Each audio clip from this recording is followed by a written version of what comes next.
Welcome to your Veterans Resource Podcast, Return to Roots. This podcast is for service members and their family members regarding retention, transition, and reintegration from active duty to veterans in the community. Hi, I'm your host, Chris Elder, an active duty senior chief in the United States Navy, and my partner in crime / host is Yogi Hernandez, who's an active duty chief in the Navy. Together, we are documenting our experiences as we prepare to transition and reintegrate into the community.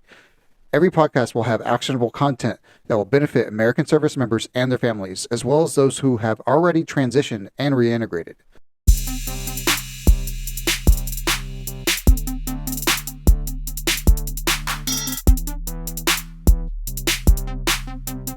We got some exciting news. My Transition Timeline 365 is now on the Android and Apple App Store. Go on there, download it, track your transition timeline, find ReturnToRoots Mil2Vet inside of the app where you can find new updated episodes and get the most up-to-date information on your transition, because your transition and reintegration into the community is priority. Enjoy the app and enjoy this show. This material is intended for a mature audience. If you have little ears within earshot, please make sure that you listen to it before you allow them to listen. We encourage people to utilize Courage to Call 211 if you have any suicidal ideations, or if you just need somebody to talk to. 211 is a great resource. Hey everyone, thanks for coming on to Return to Roots. What I want to do is tell you guys about Courage to Call. There's going to be some heavy stuff that we cover in this episode, and it's good because you need to hear other people's stories that help you get through your story. And there's going to be some light at the end of the tunnel, but there's some things that are going to be brought up that I want to make sure that we give you these resources. Courage to Call 211. It is a great resource for you to utilize. If you have any feelings of suicidal ideations or anything like depression, or you need to talk to somebody, reach out for help. 211 is a good option if you want somebody that's gonna give you that help that nobody else is gonna know about. But you could also reach out to your friends. Reach out to your friends, your family. Reach out to us. We will help connect you with resources if you need them. We're here as a family, okay? With that being said, welcome to today's podcast and welcome to Return to Roots. Today, we're going to be hosting a very important person that is going to be talking about his experience. His name is Trevino. He is also the podcast host of This Is How It Is. He has an amazing story, and he has a lot of life experience that is very pertinent to a transition, especially an unplanned transition or unexpected.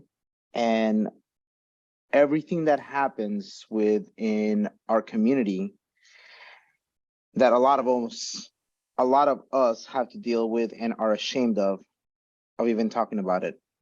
And it's a real thing.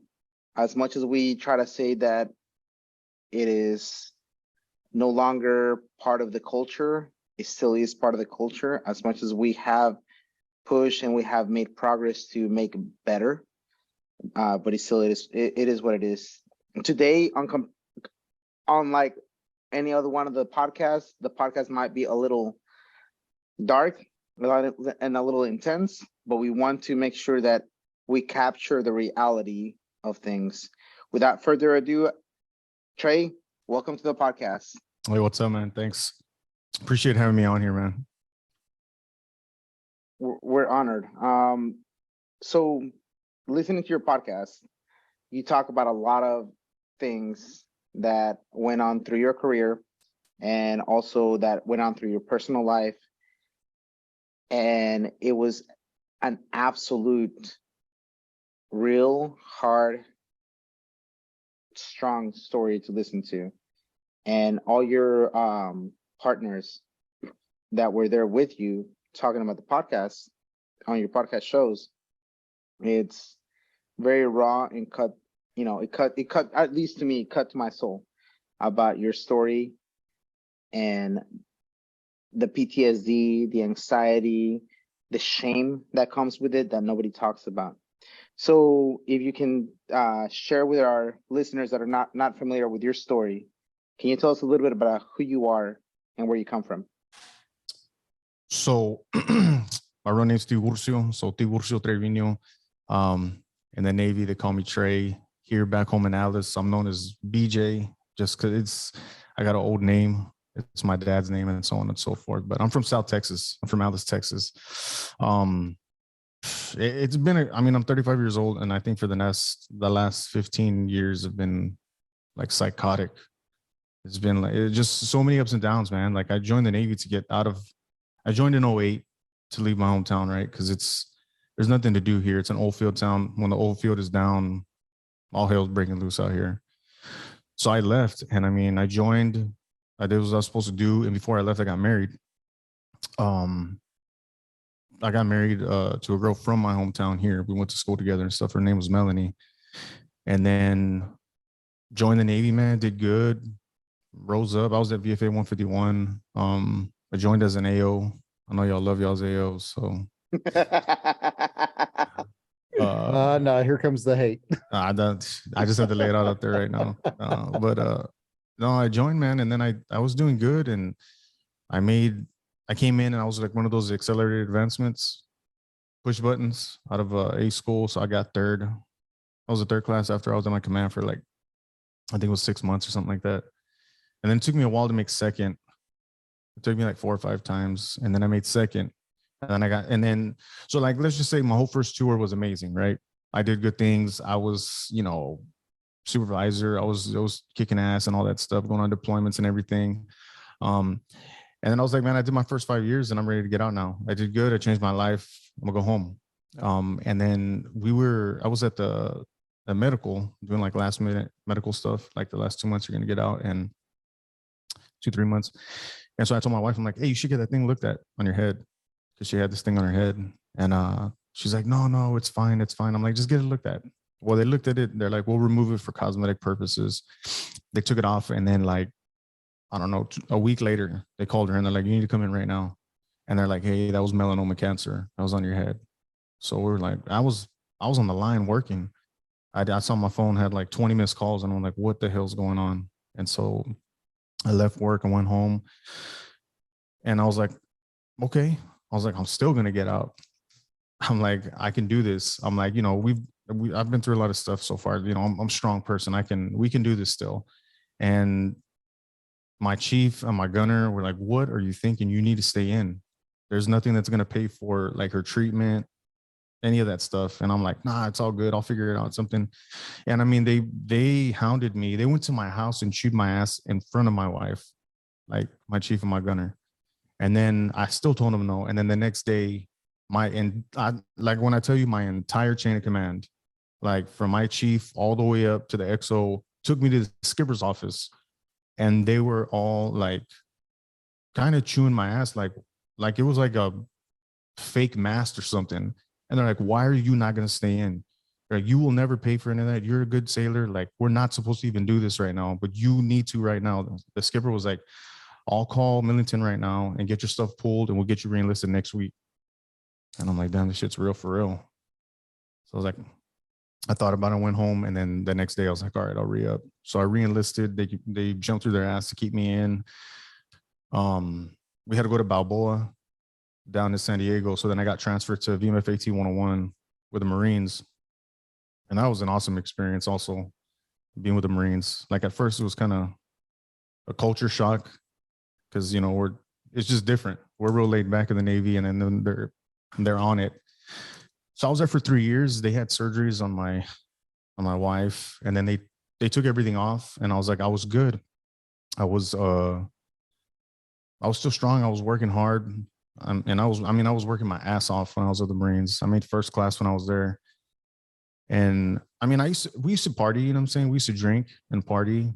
Like anywhere else. On the weekends, I'd have barbecues all the time. The Marines come to my house and stuff.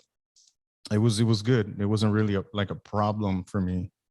And then I got stationed up in Oak Harbor, and I think like 3 months after I was there, my wife had gotten re-diagnosed with melanoma, but stage 4 this time. So it had already gotten to her liver and to her lungs, like out of nowhere.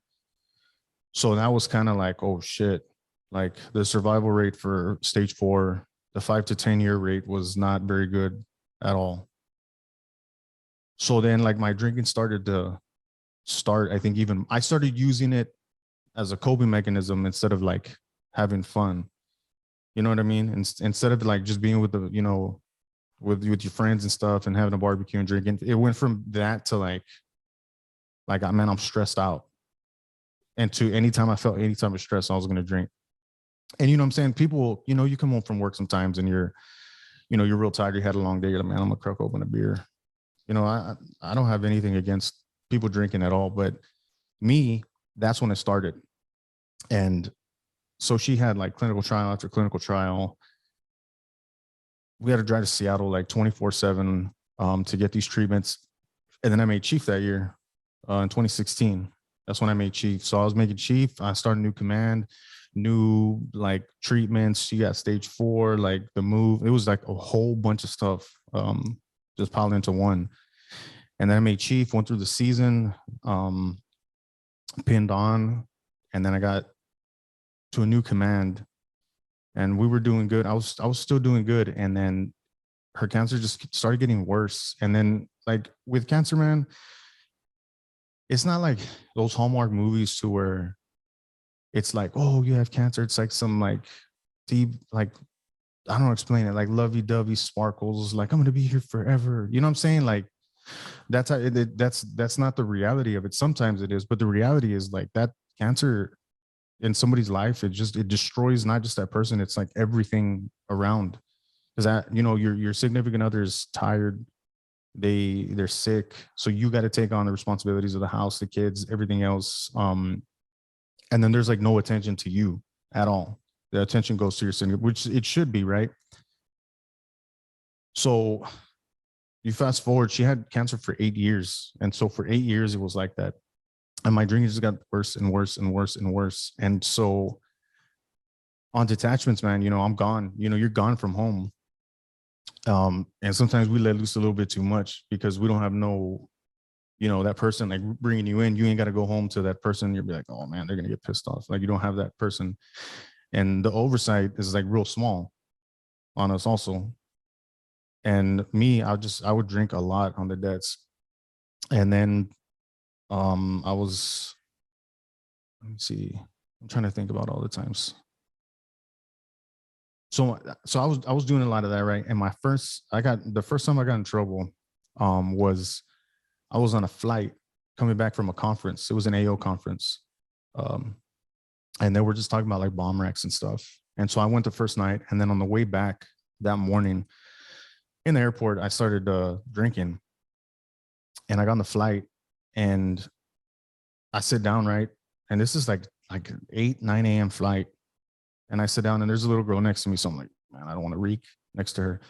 So some man saw that, and he switched seats with her and sat on the passenger side, or the thing next to me. Well, this dude ended up being the XO, one of the commands on base. And I was already feeling real good. And he was the XO of the command whenever they drew the dicks in the air. It was during that time also. No, RBI. So it was during that time. And like, I was like, what? And I was still drinking, man. And so we got off in the same place after that, and we're waiting. And I was still getting messed up, man. And then I get on that second flight, and they had to get me off because I was trying to start shit with somebody, and I don't even remember what was going on. So he got me off, and he had to stay with me. He had to call my gunner, and I was at the wing at the time. He had to call my gunner. They had to pick me up. They had to take me back to Seattle. It was a big deal, man. Like, it was a big deal. It was the first time I had ever gotten in trouble in my entire military career, and it was as a chief. So I was like super embarrassed of myself. I was super like ashamed. And I thought that would like really scare me, and it didn't, man. I kept on, man. I kept on drinking. It got worse at the house. The stuff with the cancer kept on getting worse. And I felt like everything was coming down. And I think around that same time, I started going to see mental health on base, right? And they gave me like medicine and stuff. I think it was like Lexapro. And during that time, it's when it started, like my give a shit factor. I don't know why, it just like went out the door whenever I started taking the medicines. I'll get into that in a little bit, but so it goes on with there. I got in trouble a couple more times, and then it was for real to where I got moved out of the command, and I had to go to facilities, and that's where you get thrown to whenever you just want to not be seen, right? That we're gonna throw you somewhere else, just stay there and just exist, but don't exist. You know what I mean? So I was there, and they were like, "Hey, we're gonna ADSEP you," and that was like, "What? Like ADSEP?" Like I got in trouble for drinking a couple times. Like, what do you mean an ADSEP? And that was like the biggest blow to me at the time ever. That I was gonna get kicked out of the Navy, and I had been in for, I think it was 12 years at the time, maybe 13. And I was like, I messed everything up. Like my name is tarnished. What I did is tarnished. How am I gonna pay for treatment for my wife? How am I gonna be there for my kids? Where am I gonna work? When am I gonna do this? You know, like all these bad scenarios were going through my head. And that's about the time I was doing the podcast, because I was dealing with those type of things. And we were doing the podcast, and I was talking about these things. And then like a big reason it stopped is because I broke. Like I literally had like a breakdown is what happened. And Heath had to get me from the house. I was acting crazy, like suicidal ideations, everything. Took me to the hospital. And from the hospital, they kept me, and then they sent me to Madigan. And I was at the psych ward for a week. And like, it's funny, man, because there are people that would come and they like had been beating their wives and stuff, and they let them out after like 4 days. Me, I would be there like the 5th day. I'm like, why can't I leave already? Like there's people that are worse. And they're like, why do you think you're worse? And then like, it would go on like that until I had to like straighten my act out and act like everything was okay. I've learned, like, I'm not going to do anything. Did they release me? But then they ended up releasing me to a rehab in Portland. And I was there. It was a crazy experience being in rehab. And then I left. I was sober, I think, for 6 to 8 months. I had to go to my ADSEP board. I hired a lawyer and everything. And then they still kicked me out, and I got kicked out. Still with a general. And that's when go time started. Like, what am I going to do for real? Because I really am getting kicked out. Man, so I just started like researching VA ratings. Like, what is the VA rating system? What is it about? How do they rate you? There's a pub for everything, right? So I started looking at what is it, the 38 CFR rating schedule. Yeah, I started looking CFR. at. So I started looking that up. I started seeing what I got to do. And then I had been going to medical before already, like during my time up, but I wanted to make sure my stuff was on point. And I was stuck in Oak Harbor for like a year and a half after all this. Like, I drove my family down to Texas to be ready for when I get out. And I thought I was going to get out in a couple months because I had my ADSEP board, and I'm like, all right, they're going to put my paperwork through and I'm going to roll. And because it had PTSD in there and mental illness and going to rehab and all that stuff, they can't just kick you out. They have to have somebody under, I think it's the Secretary of the Navy or somebody like way up there at PERS. Actually, it's somebody real high at PERS. I think the highest person at PERS, the CMP. Yeah. They have to review your record and then say if you can get kicked out or not after that. And so to go to that person, it took like a year. So I was just stuck in Oak Harbor, living with my cousin for a year. And so I didn't do anything, man. I was still like real depressed, and I started drinking again. And then finally, I got out in October. October of 21 is whenever they said I could come back. So my wife had flew to Oak Harbor. We got on the plane. We landed Corpus. And right when we land, she's like, my stomach hurts. And I was like, all right, we'll go to the hospital. Went to the hospital. They took out her gallbladder.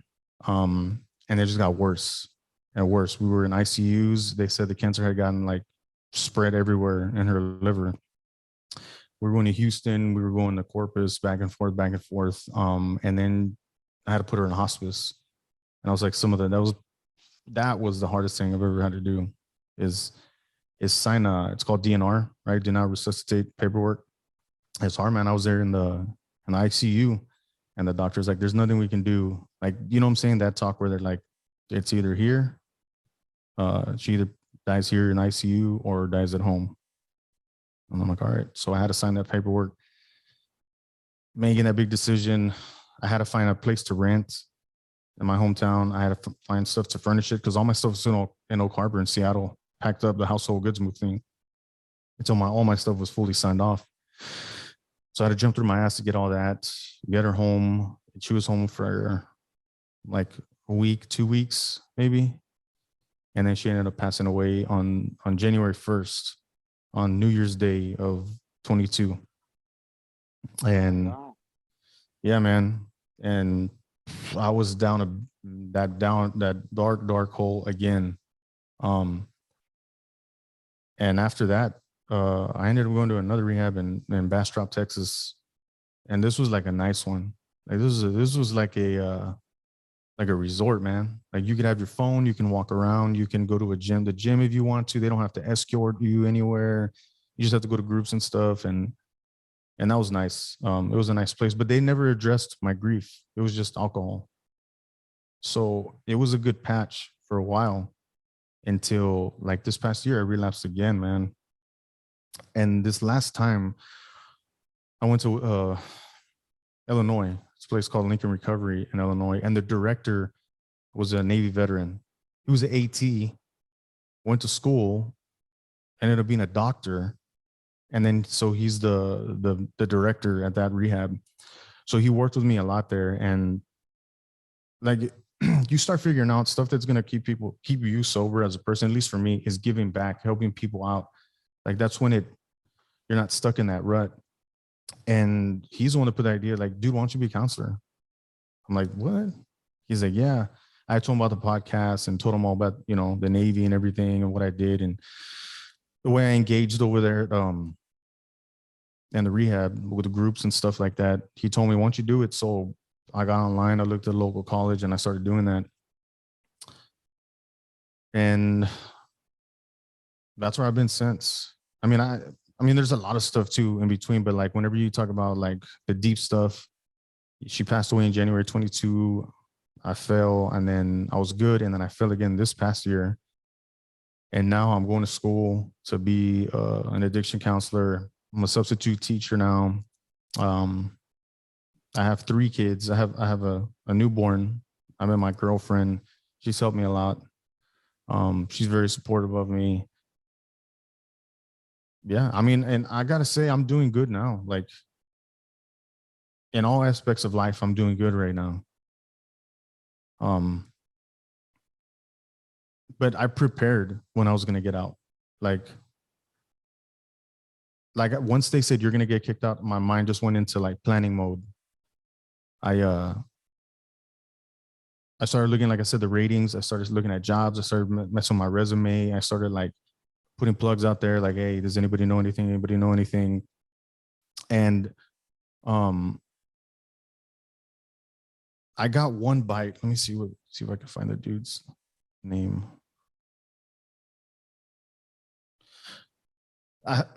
Man, what's his name, dude? Mark Reed. Mark Reed. Yeah. So Mark Reed hit me up, dude, when I was getting it out. And he's like, hey, man. He's like, you want a job? I'm like, oh, yeah. He's like, dude, they're hiring in Corpus. They need a mechanic. What's it called? Supervisor. Aircraft maintenance supervisor. I'm like, they're going to hire me? I was like, I'm some dumbass AO, dude. Like, what do they mean? Like, how are you going to hire me? Like, I was like, I'm probably going to go to Kingsville because Kingsville, you can load bombs and stuff over there and just be a normal like AO. So I was like, all right, I'll apply. I applied and like they called me up and they had an interview on the phone. And that was just that's that brotherhood right there thing though. You know what I'm saying? Like another chief hitting up a chief. Hey, I know you're getting out. You're from South Texas like me. And it was good. I mean, I was working as an aircraft maintenance supervisor on base. Like financially, the transition was just boop, the same thing. Like doing damn near the same thing. I was like a chief to 100 and some mechanics. But I don't know. I didn't want to be around the military anymore. Like now I miss it. a lot because I'm away from it entirely. But I was like, it didn't, civilian clothes at the beginning. I was like, hell yeah, look at this. Like, I can just chill. I can wear my earrings in here, like on base while I'm like a supervisor and stuff. And it was good. And I ended up getting 100% disability from the VA, but I worked with the DAV to get that. I worked with them, and then I was an advocate for myself because they weren't going to get anything from off base, like surgeries I had off base at like hospitals, like, normal hospitals out there, like in Mount Vernon and stuff. They were like, no, don't worry about that. Don't worry about that. I was like, So I got records from all the surrounding hospitals that were outside of the Navy, and I submitted those too, and those helped me out. The sleep apnea thing, what I'm saying? Everybody tries to go in to get sleep apnea to be 50%, right? So, but I had one a year before I got out, so it didn't look like it was like, oh, he's just trying to get it. And I had already documented like sleep test, sleep study, have the sleep machine, the CPAP machine. And even with all that, and they had all my records, they still send me this little thing in the mail to wrap around my finger and still do a sleep test at my house. The VA sent it in. Still, like, they're like, oh yeah, let's check. Maybe it probably got better. No, dude, they sent that in. I had like 4 CMP exams. So I had that one. I had a psych eval. That one, I was just honest, like with everything. And the main thing with the psych eval is they want to know, like, can you work? Like, can you work with what's going on or what sets you off? And so I was honest with them on that. Like, and so I did that one. And then I got like what is it? The ringing in the ears, tinnitus. Tinnitus. Tinnitus. I was like, I didn't even get for like hearing loss, just tinnitus. And they still had to do like this full in-depth ear, like audiology appointment. And I told the doctor, I'm like, I'm just here for ringing in the ears. What test do you have for that? They're like, we don't have a test for that. They're like, what do you do whenever it gets rolled out, like that noise? I was like, I have to turn on the fan. They're like, okay, that's all you need to know. And they're like, check. And then the last one, it was for like all the medical stuff. And I had a bunch of stuff, man, because I put everything I possibly could on there. And the doc's like, man, this is a lot of stuff. He's like, look, I'm going to read out some stuff and just tell me which ones like really don't bother you for real. And we'll focus on the ones that really give you trouble. I'm like, okay.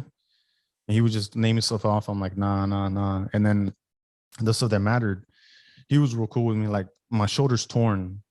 And he's like, the range of motion.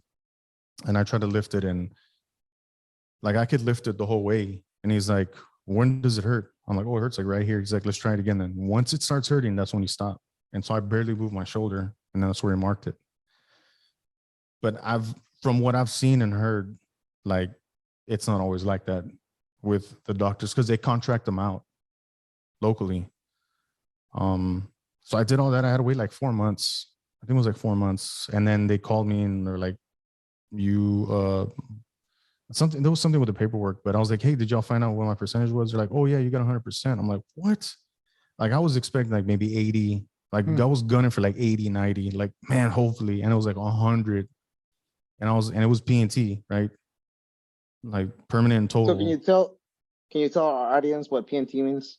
So it's permanent and total. So you're 100%. PNT means like you're permanently disabled and totally disabled 100%. So from my understanding, it means they can't touch your rating.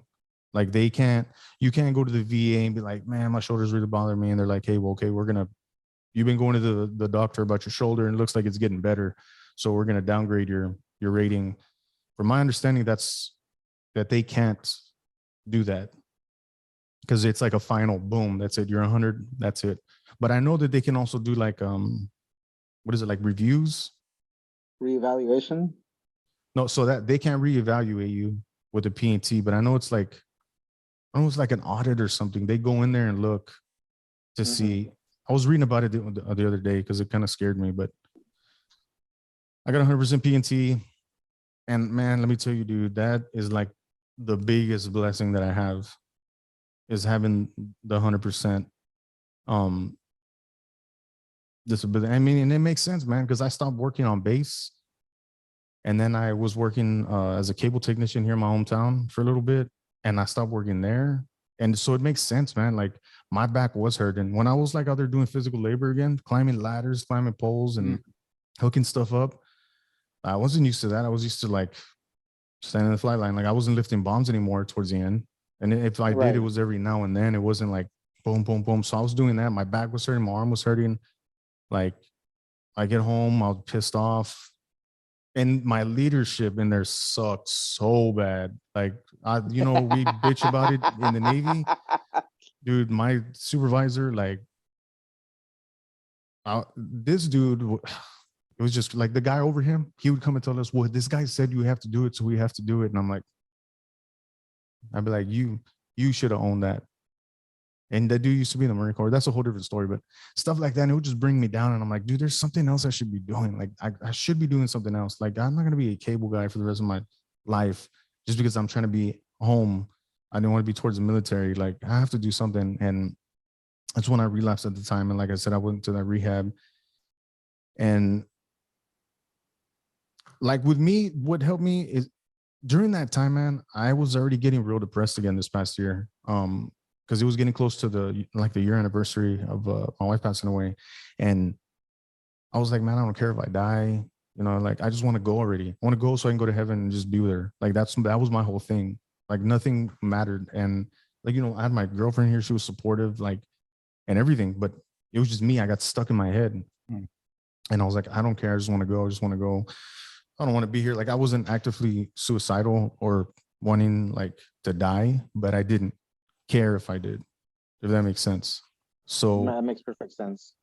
So that's where I was at. And in rehab, I had already detoxed and everything. This was like the second week. And I woke up in the middle of the night, man, and I couldn't breathe. My body was stiff. And I was real scared when I woke up, like stupid scared. Like I thought I was going to die. I thought I was dying.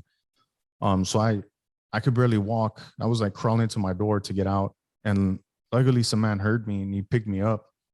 And like, I was literally like in boxers damn near. And he drugged me to the nurse's station because I could barely like breathe and stuff. They took my pulse and it was like 155 right there. And the nurses started freaking out because they couldn't get my blood pressure. And because the pulse was so high, and I was like panicking. I thought I was going to die. I kept asking if I was going to die. And I felt like something was just like pulling me, man.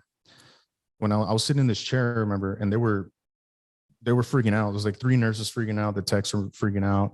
And I like saw something here. I don't know. Like, it just felt like this darkness type of thing. And I felt like I was getting pulled, like it was getting pulled away from me.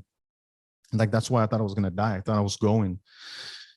And they gave me something and I started chilling out and calming down after that. I went to the hospital and they're like, what do you think happened? I was like, I think I had a seizure. I'm like, no, you didn't have a seizure. And they checked all my things. They're like, you just had a night terror. I was like, I don't know what a night terror is, but that doesn't sound like it. And for me, I think that was like a spiritual awakening type of thing. People have on their own beliefs and stuff like that. But for me, I think that was like okay, that's it. You've messed up for a while. You been falling in this pattern. That's it. Like, you say you want to die. Here's a little taste. You know what I mean? Here's a little taste of what it might even feel like. And so that like really, really scared me, man. Like, I think for the last 3 weeks that I was there at rehab, I slept with the light on and with like the Bible next to me. And it like really scared me. And so that got me going, like wanting to just help people out, talk to people again, like remotivated me to want to talk to people. So that's when I started writing songs and stuff in there. And then talking to that director, I actually had grief groups in that rehab. So we'd meet twice a week, and that's other people who have lost somebody close. And then my counselor, she was a grief counselor and an addiction counselor at the same time. So I got to let it all out over there. Like, I let my guard down completely and let it all out, what I've been feeling, shame, the shame, guilt, regret, blaming me for everything. And then realizing like everything happens for a reason. And I had to learn to forgive myself. And then, like I said, I started going to school because even though I got kicked out with a general, you're not supposed to be able to use your school. because you have to get an honorable to use your school. But because I had that was my third enlistment, I had my first two enlistments were honorable. So then it counts for your school. People don't know that. They think like, oh, I'm getting kicked out after so long, like I'm not going to be able to use my school. But if you had two honorable enlistments or whatever, any honorable time you've had, they have to utilize that for your benefits. So that really helped me out, because I mean, going to school, dude, like I'm working as a substitute on the side. I get the disability, and then I get the for going to school, they give you the E5BAH. So they're literally paying you to go to school. They're paying for your school and for you to go to school.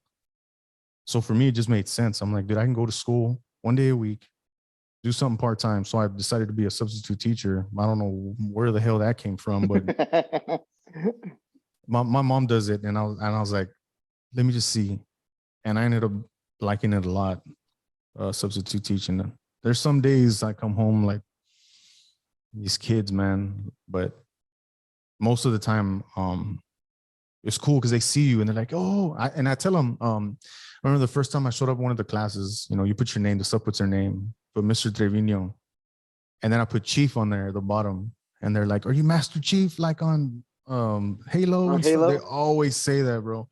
I'm like, no. I was like, I'm a real chief. And they're like, no, what do you mean? And then I explained everything. They're like, you were in the Navy. And then, you know, have you like, did you see stuff? You know, they start getting all hyped up. So now, like when I see these kids, because I do middle school, it's 6th, 7th, and 8th.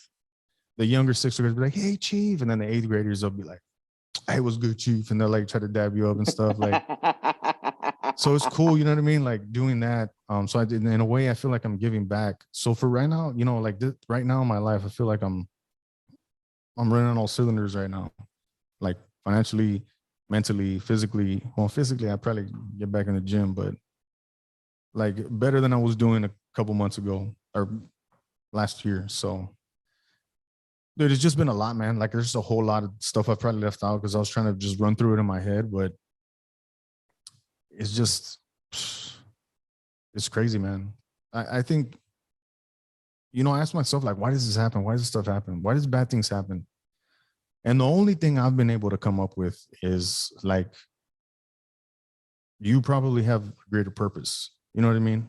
Like, there's a reason. And if anything else, you use whatever's happened to you and use it for positive and spread it and show that you can come up on the other side. You know, because there were times, man, I did not want to live at all. I didn't find a point anymore, even though I have kids and stuff. And it was just, you get stuck in your head, man. And now that I'm like studying addiction, I can see, like in school, like I have these books and stuff, and I got to write these papers every week. And you see what happens when addiction gets a grip of you. And no matter what the substance is, it's the science behind it, the physiology behind it. Like there's so many factors that goes into it. And people that don't really know about it or haven't been affected by it, they just see it as a moral flaw. Is what they see. And that's what I talk about in the podcast when I feel like, you know, I was blackballed and stuff. It was, nobody really saw like what was behind it. They just saw a flaw. They have a moral flaw behind them. That guy's flawed. He's not one of us. He's not worthy. We made a mistake. You know what I mean? That type of thing. And that's what makes people like commit suicide, man. Because that's when I really, really felt alone, like alienated entirely. And that's like, it's not a good feeling, bro. Like, and I understand it from other people's point of views. Like they don't know what's going on. They just hear something, you know, this guy's getting kicked out for some bad stuff. And, you know, they don't want to associate with that. But I think that's when people need you the most. Like that's when you need the people the most, man. Not the good times, the bad times. That's when you need people. That's, as they say, that's when you really know who your friends are. It's During true. the bad times. Man, Yeah. so thank you for being vulnerable. Thank you for sharing all of this. I know that you kept it somewhat PG-13. But thank you for being vulnerable and sharing with us, man. Wow. It's not every day that someone that has gone through that kind of story that is able or willing to share as much as you did. So we appreciate you. One question that I have for you, and this is for our listeners. You mentioned going to school. Are you using the GI Bill or are you using a different program? Oh, I'm using the GI Bill. Yeah, I'm using the GI Bill right now. I was thinking about voc rehab, but I know that's a more in-depth process, and I don't think I needed that at the time if I qualified for the GI Bill. I will say though, when I was working for the cable company, while you're training, they had like a veteran specialist, with the company. You can apply utilizing your GI Bill and saying that you're training, and they'll give you the E5 BAH at the same time. So you're working and the VA's giving you school for it also. They're considering it like supplies and stuff like that. Yeah. So yeah, Chris. It was Spectrum, wasn't it? Yeah, Spectrum. Okay. Yeah, they love veterans. I know that. And that's hard work. Dude, That's not easy work, man. dude, I thought it was like, I'm gonna go hook up some modems and some cable boxes and go troubleshoot some internet, and maybe I'll have to hook up some stuff. No, dude, like this stuff is just. And when I got there, the guys are like, dude, you got here at the worst time. They're like, it's getting like, we have to run tests inside the house on the equipment, outside the house, and then we have to climb the pole every single job you go to. And you have time limits, man. Like they don't care. They're Wow. like, you got to be here. You should only do each job for 1 hour. And you're like, dude, I got to restring. I got to put wire from the inside of the house all the way 2 poles down. And this wire is heavy, and you have to like string it out. And them poles, man, they go up there. I was scared when I first started doing it, man. I was real scared. Yeah, I can't do any of that because one of my my wonderful affections is a broken ear, which limits me on scaling vertical things. There, that. Oh, But man, they paid me at the same time, man. The GI Bill. So I had no idea you could use that. the after you left Whidbey Island, did you go immediately down to Corpus? Mm-hmm. Yeah. And how was I know, were you still in the Navy when all this stuff was going on with Mel? Like that towards the end. Mm-hmm. No, when I got to Corpus is when, like literally the day I got to Corpus is when all hell, it just went down. From that day, it was like October, November, 3 months. 3 months of just boom. And I was out already. I had just started the job on base. So Man, man, your story, like I told you when you first came on here, man, you inspired me to create podcasting. First starting off with my Chart Your Fi, and then molding into what Yogi and I have created here with Return to Roots. So, like, your story inspires people, even though it's like some of the worst moments that I don't wish upon anybody. So, like Yogi said, thank you for sharing that, man. oh yeah, for sure, dude. Brother, and I want to kind of highlight the story that you told about how you felt something was pulling you.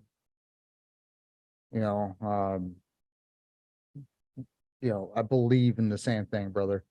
I believe that God probably was showing you, hey, you're not ready to come yet, and you have a lot more work to do, a lot more good work, and a lot more good word to spread, brother. So I look forward to seeing more of that, man.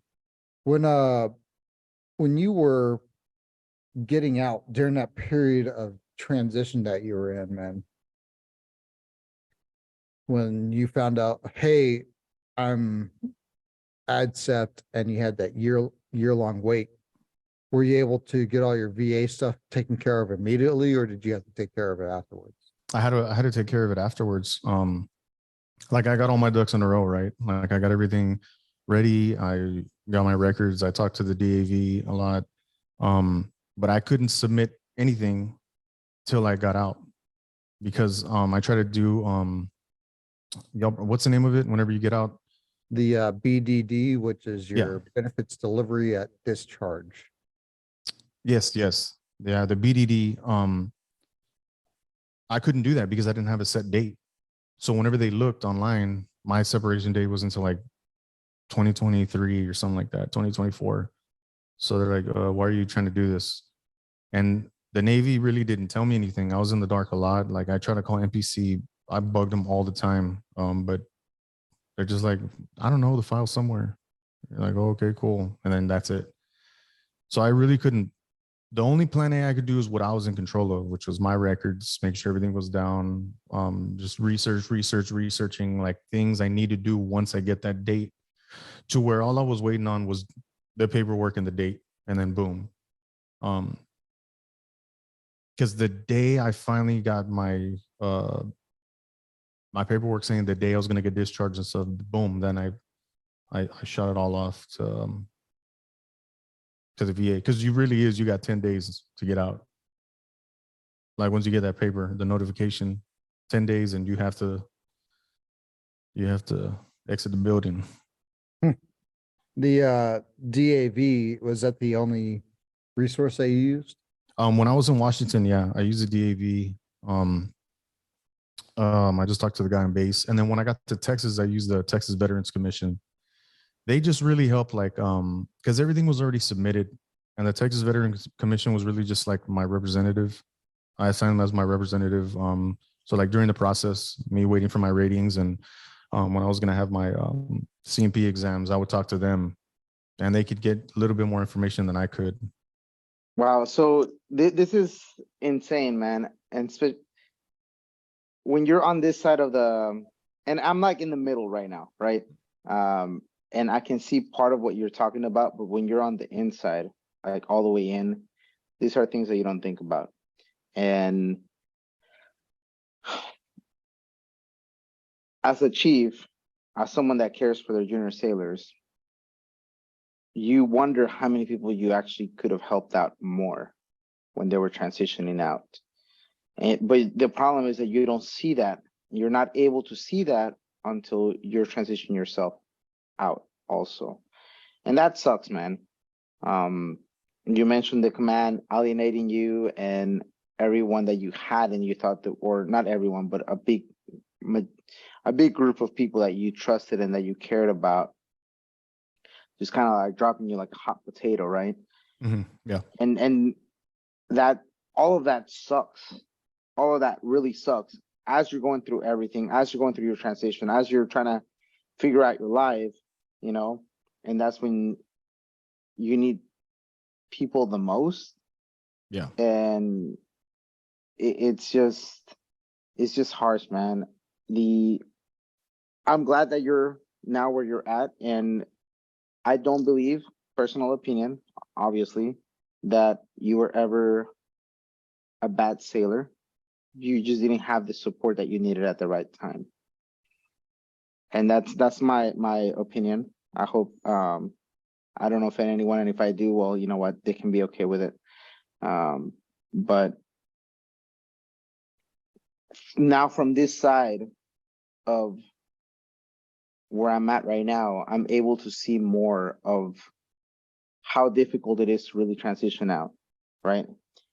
And being in limbo, oh my God, it is the hardest thing that you can ever think about, Bro. right? And yes. the only thing that people see is, well, you're still in the military, so do something. Go get a job. Go clean the fans. Go clean whatever. Go find something productive to do. You know, you're still getting paid by the military, and you're like, there's so many more things that you don't see that I need to take care of, to include my medical appointments, my, just like you mentioned, doing the research. And that research is insane. It really is intense, right? Yeah. Trying to figure out what you're gonna do whenever you get out, right? Trying to figure out where you're gonna live. The job is the easiest but the hardest thing at the same time, because you have to get your resume, you have to get, a good position. You got really lucky by having someone, push you in the right direction. Yeah. And a lot of people don't, though. And No. and that's how, I want to bring to light the numbers, right? The last average was 22 veterans commit suicide a day. It is argued that now it has doubled to about 44 that commit suicide. There is approximately, as of last year's VA records, there's 33,000 veterans at any given point in time throughout the year that are homeless, right? And then the incarceration rate, it's about approximately 30%, right? And what blows my mind is that only 0.06% of the American population ever serves in the military. However, we have an alarming rate of suicide, homelessness, and incarceration. And from the outside looking in, they're like, oh, well, it's that you saw war, you're traumatized, you have the PTSD, that's what's causing it, or all this traumatic, the only thing that they can think of is, oh, you killed someone, so that's why you're messed up. Yeah. It's not that. It really isn't. It's everything else. And one of the things that I love about that you highlighted on your podcast was about the stigmas, about the trauma, about the amount of support that you don't have as something like this happens. And it's horrible, and that's when you need the most help. No, yeah, So, it's it's a stigma, man. Like during that time, it was more like addiction stuff, right? Anxiety and stuff. I think now I'm like a lot more has happened to me. You know what I'm saying? Where it's like I think I have PTSD more now because of them 3 months that I was talking about. But like with any addiction, man, it's like, oh, you know what I mean? Like, oh, this you're guy that just guy. you're that guy. You can't handle your liquor or something. You know what I mean? Like, oh, this guy just whatever. It's like, no, man. Like, you don't understand. Like, I'd be getting up in the morning shaking. Like, I need to get a drink. I need to get a drink. Like, checking the time just so the shakes could go away. You know what I mean? Just so I didn't feel like shit, so I could like function. And you get, I mean, to get to that part, you are making those decisions. You know what I'm saying? You make those first steps to get there. But I think once you're there, like it's hard to get pulled out. Like something drastic has to happen. Like you either go through hallucinations or something, you get put in jail, you go to the hospital, something happens for me, at least from what I've seen and what I've heard from people at different treatment facilities, like you get stuck in that dark hole. Like you are not getting yourself out. You know what I'm saying? There's going to be some type of outside force that's going to do it. But it's, they see that and they're like, this guy just wants to drink. He just wants to, he don't do nothing with his life. He could be doing other stuff, but he likes to just get up in the morning to drink. And it's like, nah, man, I'm just trying to maintain is what I'm trying to do. And there should be more. Go ahead. No, I'm saying there should be more help. I mean, I got out in 2021, so I don't know what's been on there, but there should be more help. And I think the treatment facilities should be ran differently, the ones they send you to. Because where I went, it was like a prison, or not a prison, but like jail. You know, you get escorted places, you go past the door, they have to burp, beep you in, beep you out. Like no strings on anything. And I understand at some point, but then I went to these other places in the civilian world where I could look for my own, like where I could find a place that I wanted to go to with my civilian insurance. And it was like 10 times better. And it just helped me so much more. I wasn't apprehensive. I wasn't like, no, I don't want to do this treatment. Like y'all are treating me like a prisoner here. Y'all are doing this. I'm like, I felt like I was in trouble. So I was like, I'm in trouble.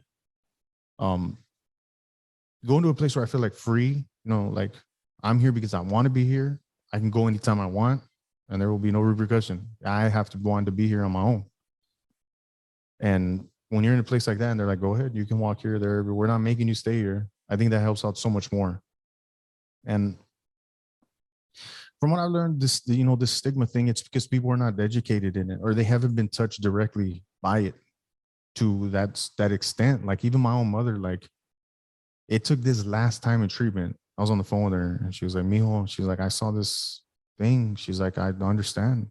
Well, not understand, but she's like, I can see why you get consumed with it. And before she was like, just stop already. Like after my late wife passed away, like I was in a bad spot, like I said, and she took the kids. She's like, I'm taking the kids. You do whatever you need to do here, however you're acting. I'm going to take the kids with me to the house. They don't need to be around this. And she was just like, you just need to stop. And that type of thing. And then this last time she was like, I understand. Like I told her to watch, I'm going to make sure I say the right name real quick. I'm actually going to write a paper on this. Yeah, it's called 4 Good Days. Have you heard of that movie? No, I have not. It's a movie? 4 Good Days? 4 Good Days. I think anybody dealing with, I jumped the gun on that one, but I don't want to forget about that. Like, I just thought about it. Yeah, don't worry about it, man. And we'll give you a second chance later on to say it again. But it's good for anybody dealing with like addiction and like the real struggle of it, and being around people that just have gotten sober and relapse, gone sober, relapse, until where you just have completely given up on that person. But the movie shows like the family side of it and then the person side of it, like how hard they're struggling to just stay sober. And there's so many like outside things that make you just want to do it. I told my mom and the kids to watch that, and they were like, wow. So that like really highlights it. I kind of want to, thank you for sharing that. And the thing is, we all deal with substance abuse. Mm-hmm. In some ways, it may not look the same as what you go through. I'm telling you here, brother, I haven't drank since July. I went out and had a little too much fun while I was in Japan, and I instantly regretted it because it took me away from being where I needed to be at for my wife the next day. I was just could not just have just one drink. I had to go out on town, not just enjoy the company. And brother, like I get it, man. I truly do. And I was in denial. It happens, man. In denial, man. I was in denial of my of what I had. And the thing is it's not just me, but it's I have a whole if you looked at my family history, it's like, Chris, you had no chance, bud. No chance. That's a real thing, man. The family thing it's true. Like the genetics is entirely true. Like I'm sorry I cut you off on that one. No, man. And we need to find ways to cope with our addictions. And you said it earlier, man, your counselor was giving you that golden nugget that he knew by kind of sitting down and hanging out with you and learning your story. It's like, Trey is a guy that needs to be helping other people for him to want to help himself. Yes. And when I started helping other people and I started taking my own physical fitness and well-being into consideration, and when I was pretty depressed when I started drinking, man, heavily the last bit of time. I just got my limb due status. I missed the deployment. I was going to be, the top dog, on the ship, running the flight deck for the entire CAG. I had a lot of missed opportunities, man. And I was just in a bad place, man. And I didn't want to take any of the, I didn't want to take any of the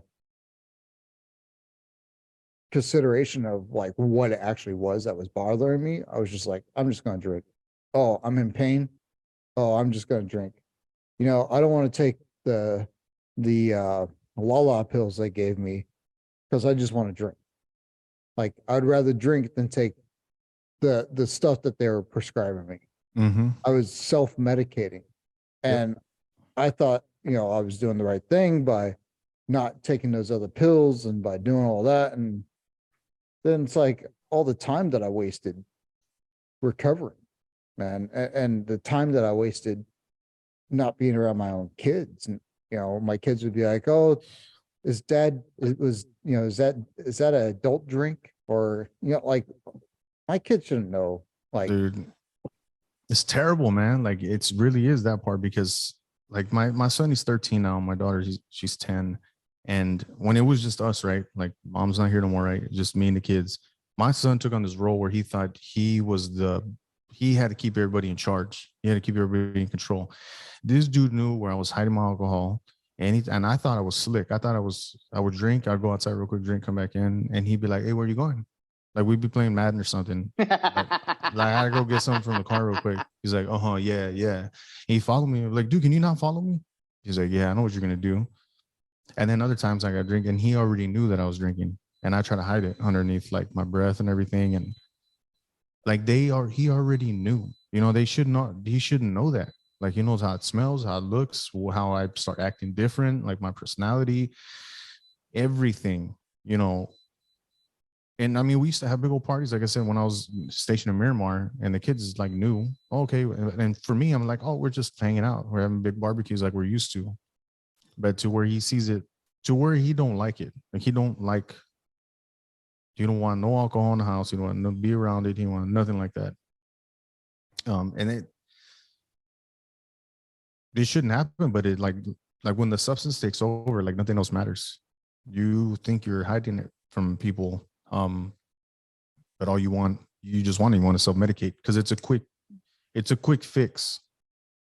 Like, compared to, like, you're talking about the pills, a lot of these antidepressant pills, they take weeks to go into effect, to where you don't really even realize it because it's a slow transition onto them. Compared to, like, you drink, you're like, I'm drinking, I'm gonna feel good, I'm gonna laugh. And that's what they would notice. They would notice my whole demeanor would change. I'd be laughing. I'd want to do stuff. I want to do all these things. And normally I'm just like depressed. So I still have a lot of like regret and guilt, and I should have done a whole lot of things different. But at the times you don't know. Like, you don't realize it. You don't realize it till afterwards. So yeah. Yeah, man. And it's funny because a really good friend of mine, it's funny how you talk about, like, your brothers and sisters that you serve with in the Navy and the Chief's mess and stuff like that, man. And I felt like I was letting them down, man. And I felt like I was cut off. Like that's how I felt, but it was all in my head, dude. Fucking all in my head. Nobody ever told me that I was cut off. Why weren't they talking to me? Well, they were on deployment. Mm-hmm. You know what I'm saying? Why are Yeah. they? Why don't they reach out? Well, it's because they're trying to cover my spot and their spot at the same time, man. They got their own struggles, and I was inside of my head thinking that, they thought that I was just faking it and being a little, you know, being a little whiny pants or whatnot, and just. But it's like, no, man. Like when I had medical look at me and they're like, "How did you even get out to Japan?" And I'm like, fighting. I was fighting it, and then I was like, man, it's hard for me to even operate. And the first week I was here in San Diego, I ended up in the ER Dang. Next to me, next for to the this record. guy. We both ended up in the ER at the same time. It's not where we And met. what's funny about that story is we were both living in, so he came from Japan, right? We're both living in my house. He's hanging out with me until he gets his situation figured out. And I tell my wife, because I had a horrible episode, like a horrible episode. You know how whenever you're drunk and the world just starts spinning, right? Yeah. And then they say, well, just throw one leg off the bed and it'll get better, right? Bro, I hadn't had anything to drink. I just came from, it was in the morning. I woke up. I was excited. I talked to my wife. I felt fucking amazing. That was one of those great days. And then I took a shower. My wife's getting ready. We're going to go somewhere. I don't know where the fuck we were going. Oh, actually, one of our other buddies that was here from Japan, one of the other chiefs, and his wife, they came here to give birth. And I take a shower where we're supposed to go hang out with them. And then I lay down just as my wife is getting ready. And then, dude, my world starts spinning. And I tell my wife, I'm like, I don't feel good. And my wife is an absolute angel, right? She's like, all right, what can I do? She's like, I would like, put me on the bed. So she put me on the bed. She's trying to get me all comfortable. And then after that, she's like, well, let me make you some food. Bro, by the time she went downstairs to the kitchen, I was throwing up. Like I rolled myself out of bed and I just like fell. It was like 3 feet from the ground. I landed and I just crawled to the bathroom and I was just puking everywhere. Oh man. And then I'm like yelling at her, but I know Chris is there because I knew he wasn't feeling well too. And I don't want to yell, but I'm like, mama, right? I'm yelling at her. She doesn't hear me. She's doing her own, she's trying to cook me some food. And I crawl down the steps. And then she sees me. She freaks out. She's like, you're white. Are you okay? Are you going to die? And I was like, I'm okay. Just a little dizzy, right? I'm just, trying to play it off. Yeah. And then the only reason I got out of bed was because my buddy was here to pick up his crib, right? For the car. And I like stumbled over there, made it to the garage, and they're like, Yogi, what the hell's wrong with you? I was like, I don't feel good, man. Like, I'm gonna go back to lay down after this. They're like, all right, well, we're gonna take off. They took off. I came back, I sat down, I tried to crawl up the stairs, and then I told my wife, I was like, this is not gonna get better. Like, I'm feeling worse already. I'm about to throw up again. And I'm like, I called one of the chiefs that was here. Her name is Mo. She took me to the emergency room. And I didn't want to wake Chris up, right? Because I knew he wasn't feeling well. And I go to the emergency room. I sit down. And then we get there. And I'm like, hey, Chris, I just want to let you know. Once I kind of got like situated, right? That was like 3-4 hours later, right? I'm like, I just want to let you know that I'm at the emergency room. So if you need us, sorry, bro, we can't help you out. He's like, don't worry, I'm on my way over there. I'm on the ambulance right now. I'm like, holy shit, dude. And then I hear his little fucking laugh as he's like almost 2 beds over, and I'm like, holy smokes, that you can't make this shit up, you know? That's crazy. That's dang. Yeah. But no, so that was our introduction to our own symptoms. And it's funny because I've dealt with this, and I thought I was just being, as he called it, sissy little pants, whatever he calls it, right? And I dealt with that for like almost 10 years, bro. And you know, I was like, you know, just me being me, whatever, seasick or dizzy, whatever. And then he started telling me, I was like, dude, that sounds way too close. Like, have you been like keeping an eye on what I'm telling you? Or have I been talking in my sleep? What's going on? He's like, no, I have this shit. And I'm like, oh, well, that's weird. And those are things that we don't know, right? And then kind of circling back to the whole PTSD, people that don't have it or that are being tough, they won't help you because they think it's almost like contagious, right? Yeah. That if you open up and you're vulnerable and you try to address it, then they're gonna get contagious or be part of that group that helps, you know. Something that I've heard is that one addiction can only be replaced by a different addiction, but it never goes away, right? So it's and it's really scary, you know, struggling through alcohol because we get embedded.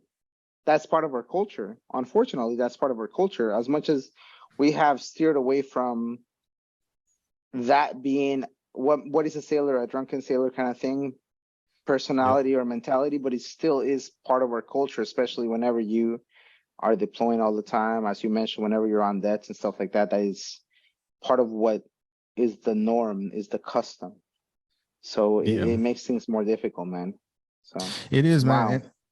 And I mean, I don't have anything against people that drink. You know what I mean? Like drinking or people having a good time and stuff like that. There's nothing. I wish I could be that person. You know what I mean? Like I wish that I could just be a person that could drink and, you know, maybe have 3 or 4 and then that's it. And then I don't drink again. You know, those people like, oh, I drink like once a month or something. And I'm like, how do you do that? You know what I mean? It's like, I can't understand that. I don't have nothing against it. It's just people like me, like you're saying. I've heard that many times too. Like one addiction will replace another one. You always replace one with another one. You know, there's different views on that, but to a certain extent, it makes sense because you have what they call is like an addictive personality is what it is. Addictive personality, and that goes back to the genetics thing. Like sometimes they have you draw it out. It's called I forgot what it's called, but it's like your family, right? Your grandparents, and then you put a little thing. Half of them, like if they have mental illness, you write something, and if they were addicted, you write something. If they were not, you leave them alone. And then you look at your parents, and you do the same thing. And then you look at your siblings, and then yourself, and you're like, wow, I can see how it got carried out, or it skipped a generation. Because there's stuff called epigenetics too, and epigenetics is like addiction and stuff can literally go down to your DNA level. And the reason you're susceptible to it is because it literally can alter your DNA. So when you pass on, to your kids and stuff, their DNA's already predisposed to it because your DNA has changed to an extent with that. Sometimes it does, sometimes it doesn't, but that's what epigenetics is. It can show up generations down the line. And I had no idea, they were like, oh, you're predisposed, if your parents drank and stuff like that. You're like, okay, how are they going to pass addiction down to me? Like, you know what I mean? Like maybe because I see it? Maybe I thought it was like a mental thing. And now like I'm in school, I'm like, no, it can be, what you see, trauma and stuff like that. And then it also literally is in your blood. And it's like, it kind of makes sense. Cause I mean, the first time I ever drank, I was like, man, I like this. Like, I like this. I want more. You know what I mean? And it's like that you know, smoking weed and stuff like that when you're young, I didn't feel the same way. I'm like, oh, I like weed. Makes me, you know, oh, have a good time. Drink. I was like, I like the way this makes me feel, like way more. And it's just that predisposition, but it doesn't happen to everybody. And that's what I'm saying. Like people that have had like, oh, that's the little bit. If people that have had like that can just drink once a month and stuff like that, you know, they don't know better because they're like, I can drink once a month and let it go. Why can't other people? You know, and then I think that's where that stigma happens because you look morally more stronger. Morally, you look because it looks like a moral flaw whenever you're addicted to something, and nobody wants to be associated with that because I think, like you said, it makes you vulnerable, like a contagious thing, but it makes people real uncomfortable. And we don't like being uncomfortable. You know what I mean? We're going to remove ourselves from that entirely. So I think that's what happens. That, and then we get in our heads.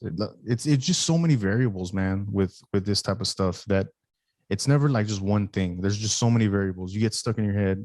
So you alienate yourself as well. Like me, I was embarrassed.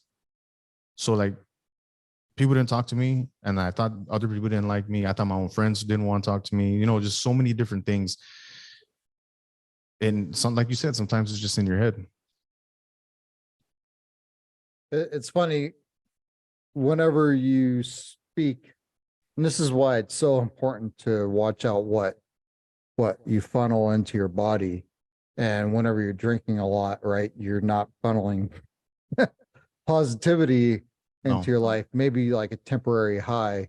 But it's so important to make sure that you're funneling good things, and the company that you keep around you is also the type of people that you want to be associated with. As far as like, you want to be successful in life, well, you better go hang out with some successful people. You want to, it's okay to be the small man in the room as long as you keep on learning. Keep on learning, you know, keep pushing yourself even more and more. And you want to, you want to live a sober life. Well, then start doing sober things. Go outside. Go spend time with your family out there. Like, it's not all about drinking. In fact, I've gone to a bar recently and I did not have a single drink. And that was kind of a test. And you know what? The allure of alcohol, it actually lost its grip on me as I sat there and watched all these people become more and more loose with their tongue, and not with, not in a good way. You know what I'm saying? So it's like, I'm sitting here and I'm like, I really feel like that devil has been released. And I'm not saying that I'm never going to drink, but what I'm going to say is that it's lost its allure to me.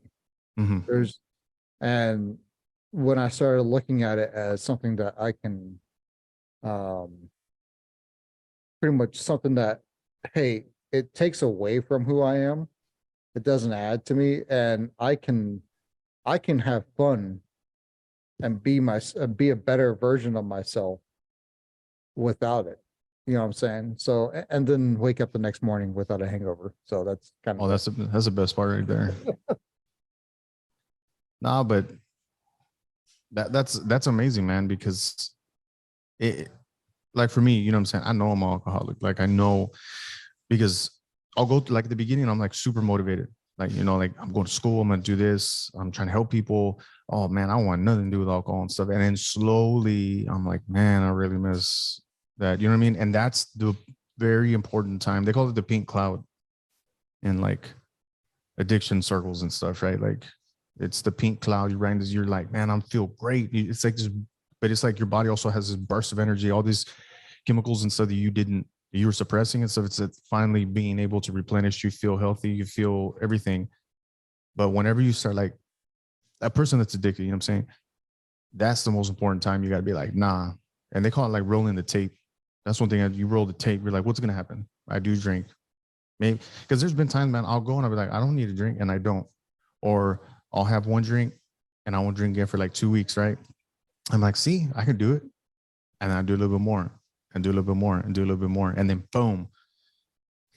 And it's like you got to stay active. You have to stay doing something physically, mentally, like routine. Routine's very important, especially for people like us to get out because we're so used to a routine. And when you're out of it, it feels good because you're like, I don't got to do nothing. So it's real easy to get lazy because there's no oversight. There's nobody like, I have to do this because I have to. I'm in the Navy, you know, I'm in Sailor 24/7. But like for me, I have to stay doing something now here in the civilian world because that's too. And I'm in my hometown. It's like even easier to just fall off. You know, and really kind of helping me manage my calendar, believe it or not. So I read some stuff called, I read a book called This Naked Mind. And then I read that like about probably like 5 or 6 times. A friend of mine, Alicia Medina, she hooked me up with that book. And thank God she did. She probably changed my life. You know, if you ever had somebody just kind of, hey, check this out, and then all of a sudden your life completely changes, a different trajectory. That's what Alicia is for me. She put my That's life awesome. on a completely different trajectory. And I know you're listening. Thank you. But it's like I did that, and then I started managing my calendar. When I started going through like, hey, what is my day gonna look like? You know, every single day I started going through, you know, my calendar. You know, it's crazy because then I eliminate and control my own time instead of just letting time happen to me, man. It's been kind of like a game changer in my entire life. Yeah, because it is, man, the routine, knowing, planning. Yeah, it's because I mean, it is it being in the Navy and stuff, and then getting out. It's just, you know, like I'm just trying to think of a lot of things right now, like getting out, because like that routine thing has really helped me out, like knowing and doing it. And I think because people have been on the outside, they're like, no, I just wing it. I'm like, wing it? You wing stuff? They're like, yeah, we just do it on the fly. I'm like, no, I have to plan. I'm like, I have to know what I'm going to do. I have to see how I'm going to do it and then do it. And if that's going to fail, then I need a backup plan. And they're like, and then I start noticing like that Navy stuff starts kicking in, man. And it's like, it's always, I'm always like, and dude, you know, you see those memes and stuff. They're like, oh, there's the veteran with his hat and his little flag and stuff. And they're like, haha, look at that dumb guy. And then there's so many times I'm just like, oh yeah, when I was in the Navy, like, oh yeah, I was in the Navy. Yeah, I can.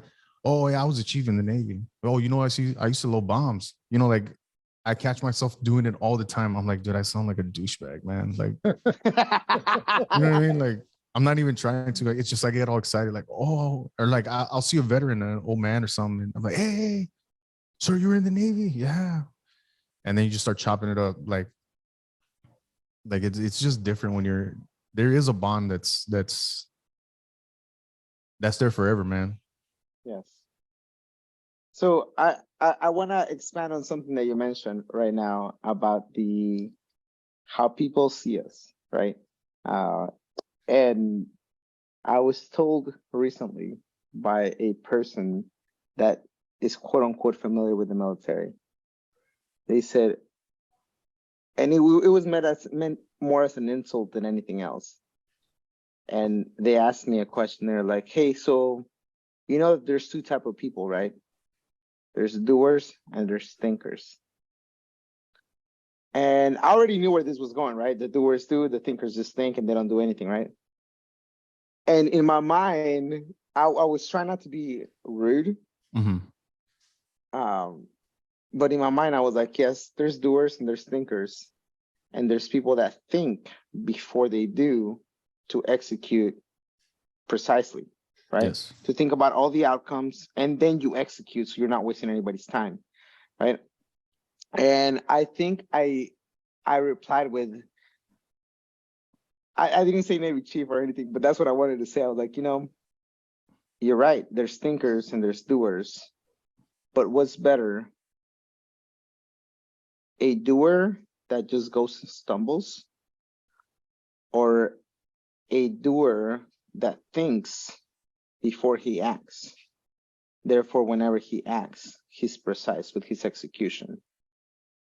And he was taken back. Like, what does that even mean? I don't know what that means. And it's like, exactly. So I'm Yeah. just gonna leave it at that. I'm gonna move on forward because he pissed me off.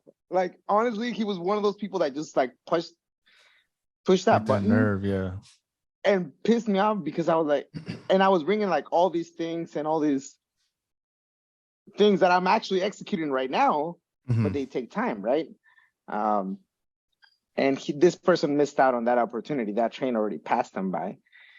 But had he been able to be a honest person, legitimate and true to his word, and not just trying to get financial gains, he would have benefited so much from riding this train, right? And that's what we do as chiefs.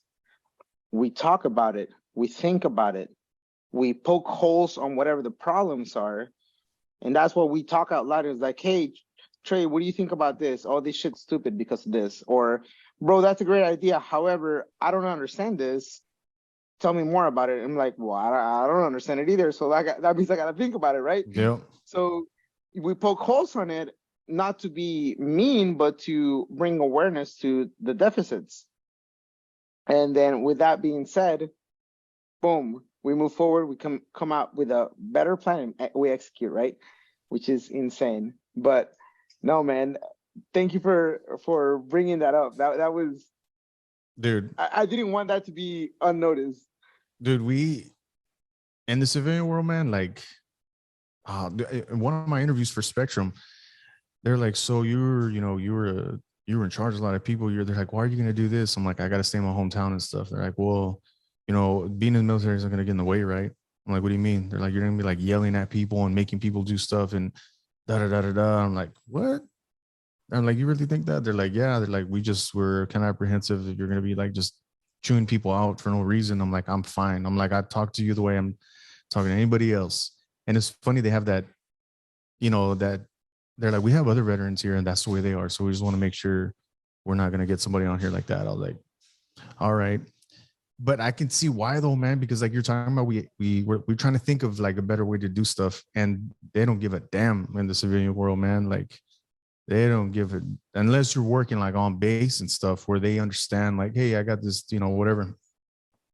They don't care about how to make it better as long as it's that money. Like as long as the money is being made, that's all they care about. Like, so you could see how people like us, what we're used to, and then getting out.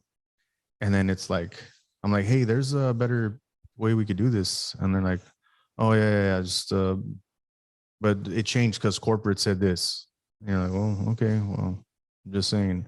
And they don't listen. They don't care about what it is. So then in your head, you're like, I don't know why I'm doing this when it could be so much better right now. If they just change this one little thing. And it's not like the guys come together and we're going to go vote and we're going to be like, we're going to change this new thing. And I remember the first day I had my training, my supervisor was in there. He used to be in the Marine Corps, but he was there he did like 4 years and got out. He was a supply guy for like, for the Marine Corps aviation. And I remember I was there and he's like, all right, I heard there's a guy that was like a leader or something like that. Who's the guy? So I was like, all happy. He's like, hey, leave all that shit at the door. He's like, I don't care who you're in charge of or what you did in the Navy and stuff. You need to leave that at the door. He's like, you're going to have to do what I say and all this stuff. I'm like, here we go. Like, we're going to have this type of guy. And I would talk to him sometimes. And I think he took it as a threat. Like, oh, there's another military person here. And he's been in way longer than I was. And he's going to come to try to take my job. And I told him, I was like, I'm not here to take nobody's job or nothing. I'm here just to do my thing and just keep my head under the radar and just get my paycheck and that's it. But it's hard, taking orders from somebody else that you think is like, they should not be in that position at all. Like, and you don't talk to the next person up. You know what I'm saying? There is no skipping, no chain of command in the civilian where you get fired for that real quick. And I just like for me working a spectrum, I stopped going, man. I wasn't happy. It pissed me off. Like, and I want to be my own person. Like I thought I was meant for more. Like, how am I gonna do all this time in the military, get out and be a damn cable guy? You know, like I need to use that GI Bill. So I'm using Running it. around like Jim Carrey being the cable guy. For real, man. Like, dude, there was fun. I mean, you meet a lot of people, you see a lot of different types of houses, but it's just the leadership thing is, and they do try to help out veterans a lot. Like they do have a lot of stuff. It's just, I think for me, I thought I would be able to do it. I thought mentally, like I can handle it, but no, like I couldn't. So I'm doing a whole different profession that I'm aiming for now. Like no physical labor. I'm not going to work in aviation, military. I mean, maybe military eventually, but like I'm gonna try to be an addiction counselor. And like the whole reason is because I want to help other people, like other veterans, you know, civilians, people that dealt with grief and loss, people that, you know, addiction in itself like that. And just know like that people can't make it on the other side. That's the whole thing. That's like the biggest way I think I could share my story and stuff is to professionally try to help somebody. Like be like, look, I'm sharing my story, but I'm telling you, like, I know what you're going through because I went through myself. Like I'm, you know, a counselor, but I'm a regular person as well.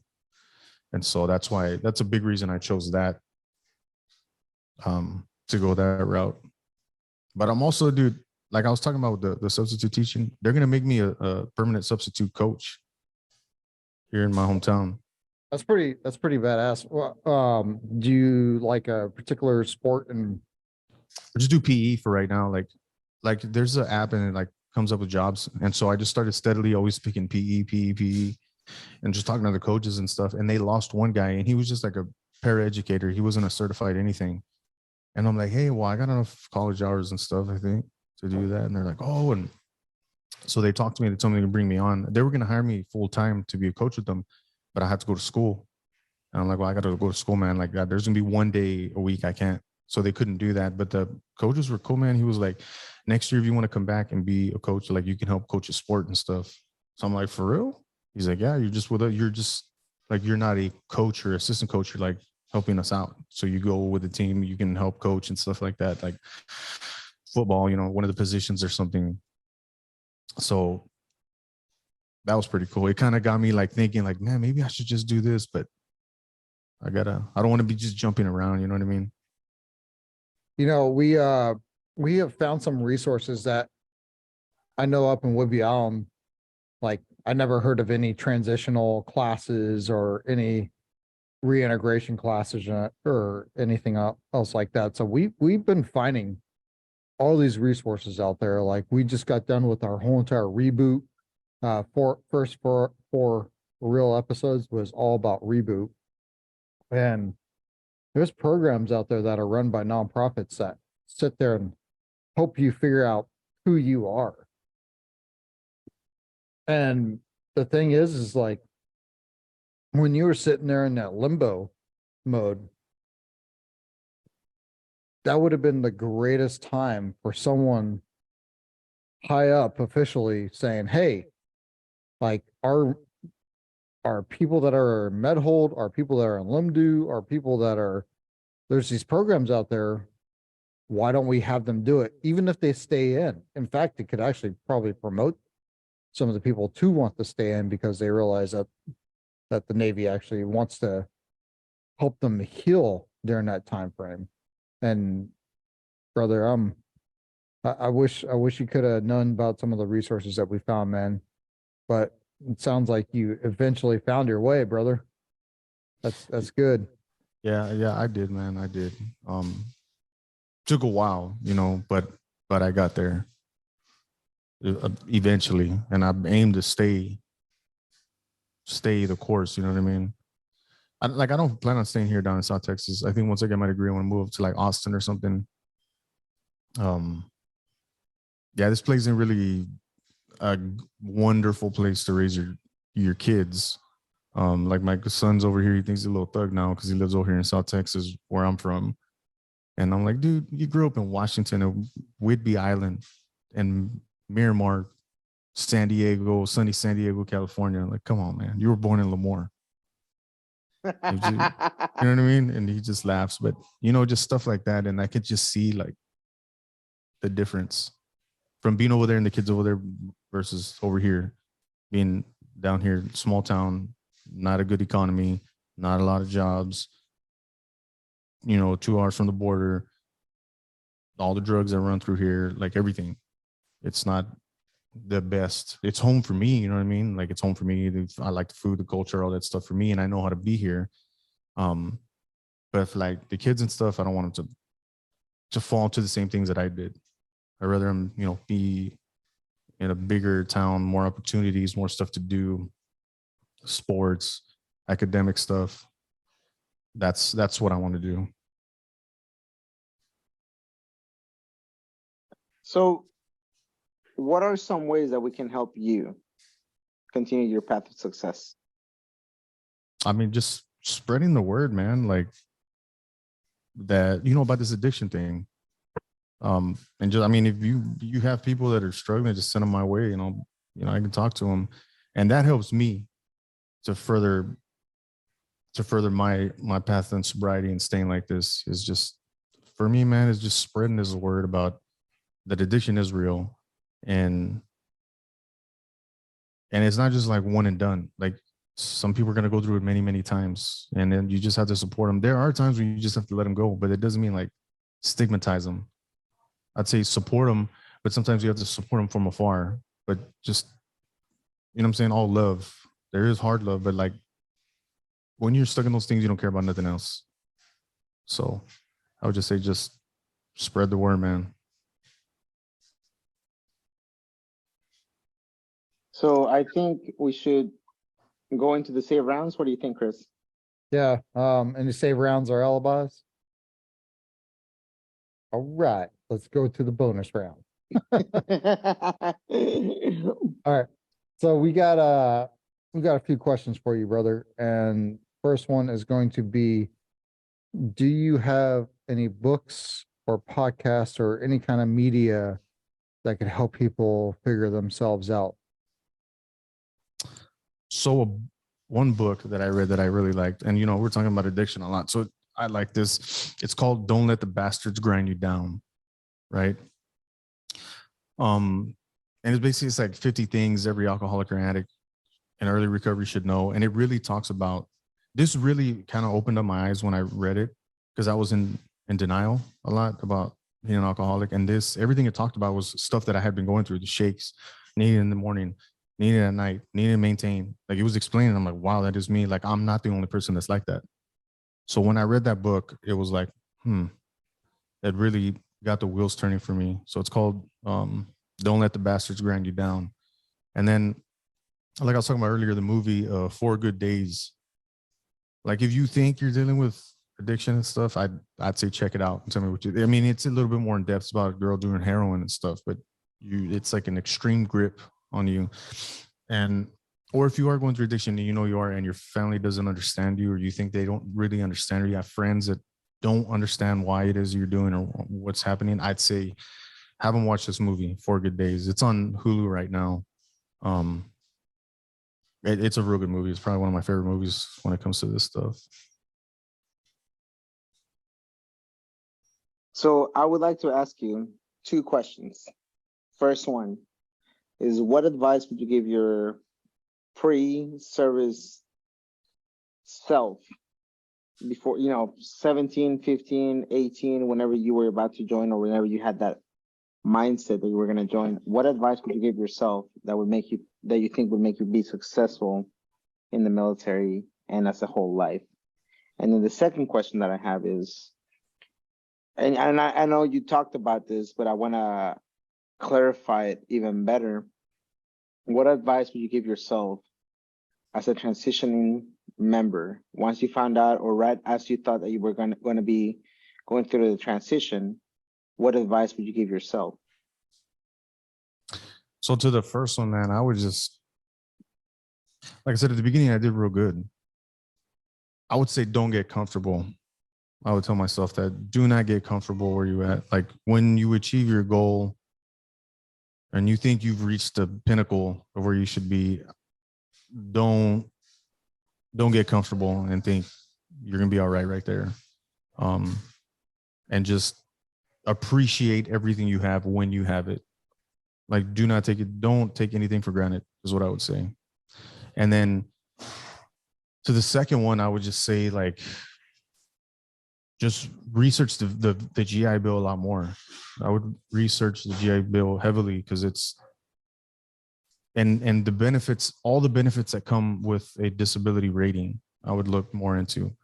Because with 100%, also, my kids have insurance through the VA, having 100%. I'm not working, right? So they have Champ VA. It's not TRICARE, it's through the VA if you have 100%. And then because I'm 100%, their school will get paid for whenever it's time for them to go to college. It's not me transferring the GI Bill. This is the VA paying for them to go to school because I'm 100%. So it's just things like that. And I would definitely look into how life insurance works. And what to do whenever that happens. Because that nobody thinks about that stuff. And that's like a whole different beast to deal with. Planning for funerals and hospice, and when somebody passes away, and what do you do afterwards, and then the money from the life insurance, and how do you get it, how do you beneficiary, and that's a whole different ballgame too that people don't realize. You know what I'm saying? They're 20, 30, 40 years old. Nothing's gonna happen. You know what I mean? Nothing's gonna happen to me and my family. We're fine. We don't have to worry about that till later.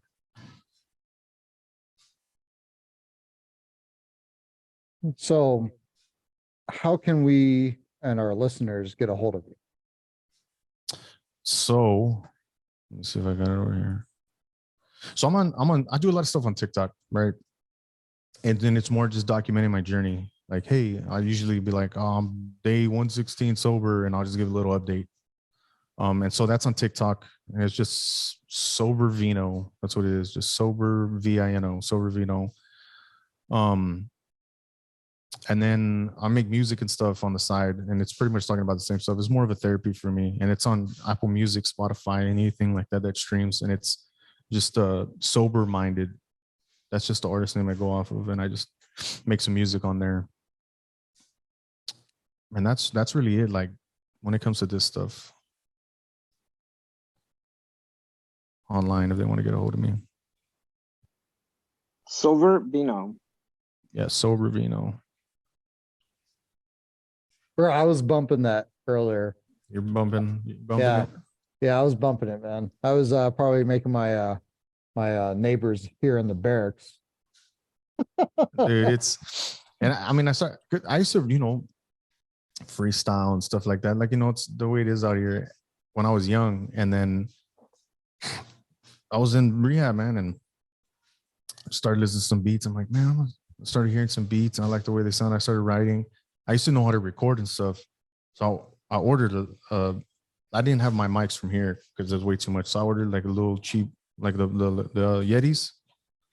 And I hooked it up to a laptop, and I just recorded some music, and then I sent it to some guy that I know that his name's Eric.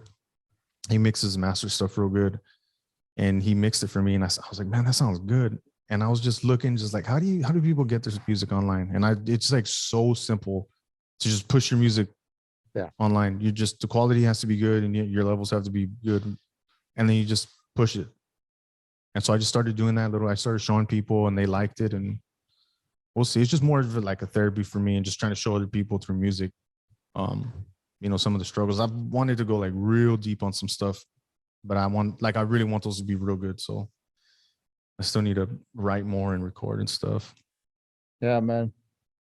Maybe you could write a Return to Roots, going back to your roots, you know what I mean? Yeah. Bro, that would be dope. If you could do an intro for us like that, that would be epic. I can do every single episode. I can make beats. I can do stuff like that. I can. Yeah, I'm not sure if you heard the music, man. I made those beats. Yeah, I heard some of it. Yeah, that was me. Yeah. I mean, it's not bad, but hey, it's pretty good for what we have. You know what I mean? Yeah, It's our experience level. As long as you I- just have some. Honestly, it's a lot easier to do like on an iPad or iPhone. And so like I was just sitting there just mixing it, man. Just it's like, okay, that sounds good. And then you set up your different instruments and stuff like that, and you're just like, okay, I want to do a beat like this. And just like in the movies where the guy's like, Mm-hmm. like just tapping away on the okay, cool, I got a beat. Okay, I need a strum or guitar, and then you're like strum, strum, strum, and then he mix it all together, man. And you put some drums, Dude, that's all it is. That's it. That's all it is, man. But that's a whole different beast too. Whenever you get into that, like it gets crazy. But no, that's something I like to do. I like to mess with, music, record, write, media stuff like this. Record like this stuff right here, like the mic. I have because I have the Rode Broadcaster still. I have it right here next to me, and then I got my MIDI keyboard here with the pads right here, a little light right here. So that type of stuff's always like interested me. Yeah, man. It's awesome how getting into your craft, kind of figure out what works for you. That woodworking and hanging out with the family. That's kind of my and shooting guns. Shooting Which- guns. Can't do that here in San Diego. I just go to the ranch, man. I don't shoot a lot of guns. But we go hunting though. Like I don't have like crazy ARs and stuff like that. I just got me a 308, 22, and 12 gauge shotgun. Just go to the ranch, go shoot a deer. I think this weekend we're gonna go shoot some turkeys. So Nice. Well, Trey, from the bottom of our hearts, we want to thank you for being here. And we want to thank you for sharing everything that you have shared with us.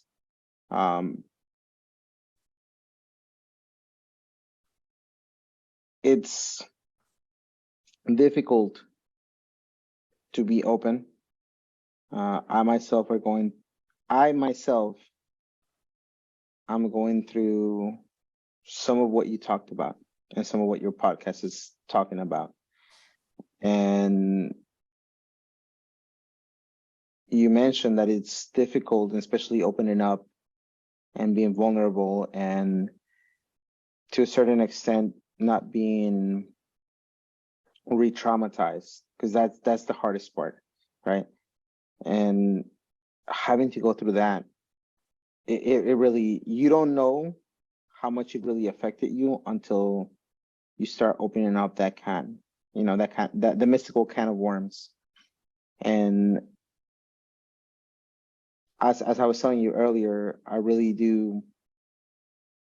Chris has told me a lot about your podcast, right?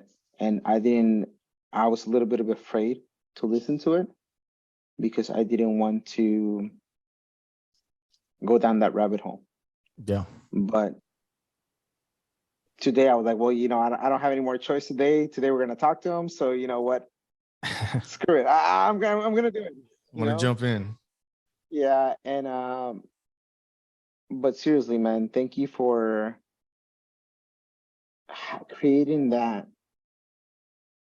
Thank you for sharing that. Thank you for having people that were going through the same struggle and sharing those experiences, knowing that you're not alone, and and more importantly, feeling you're not alone is what we need to continue forward. So thank you, bro.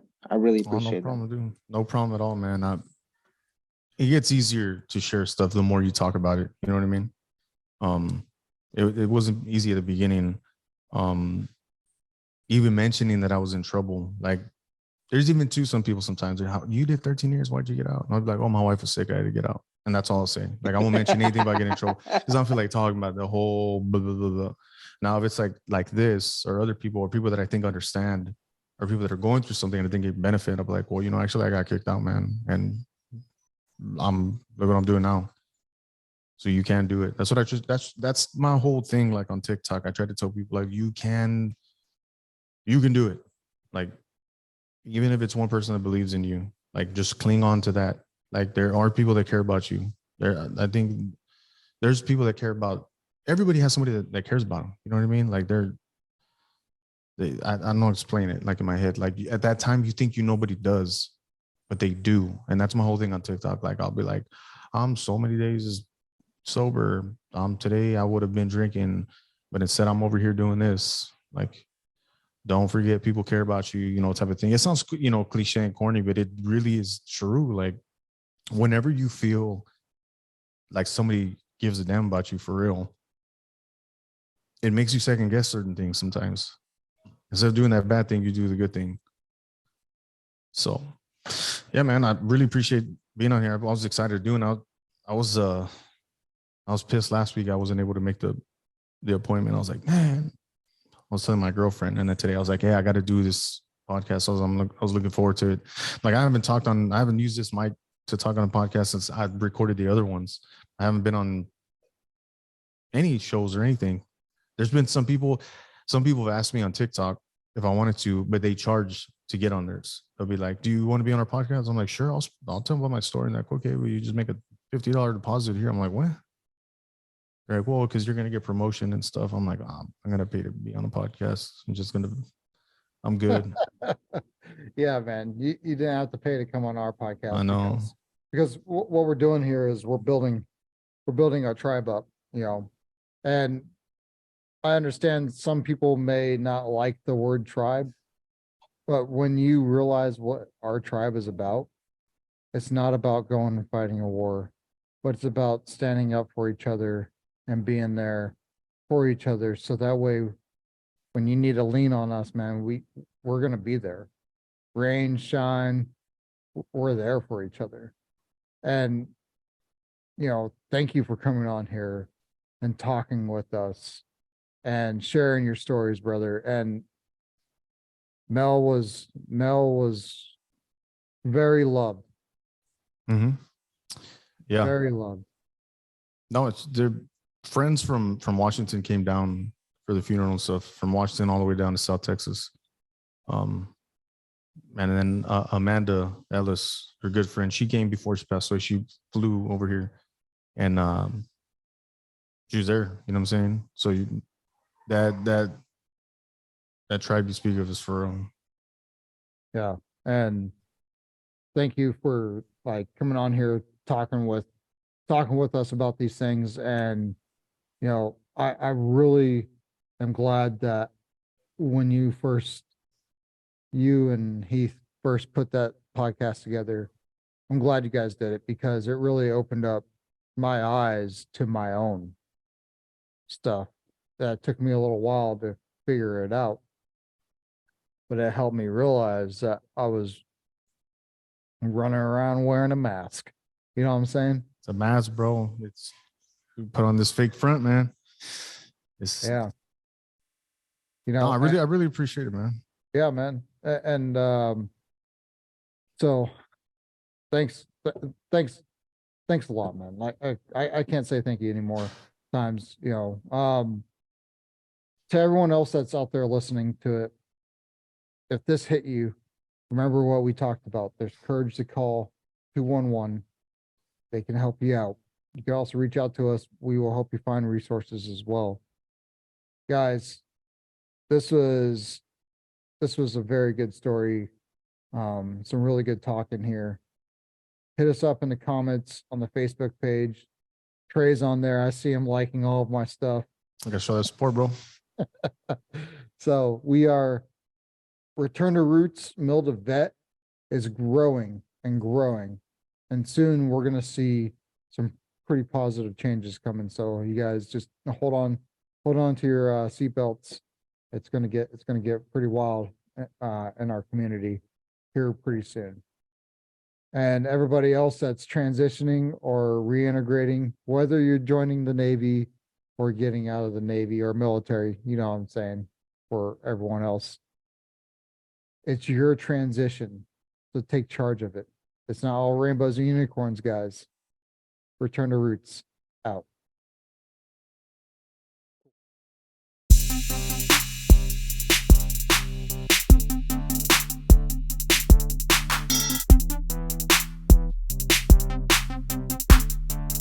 Do us a solid, share this content with everyone you know, regardless if they're associated with the military or not. This content will help someone you know, and hopefully will lessen the deadly gap after service. Our goal is to do whatever we can to reduce the number of suicides from 22 to 0 within the community. Give us a 5-star review, follow, like, and subscribe. We're on Spotify, Apple Podcasts, YouTube, TikTok, and you can follow us on LinkedIn and Instagram for more content from our guests. These are our personal experiences, and we do not represent the views of the United States Navy and/or the Department of Defense. Your transition is ultimately up to you. Please do your research and ask questions. Use Master Chief Google or ask a friend and network within the community that you belong to. Return to Roots out.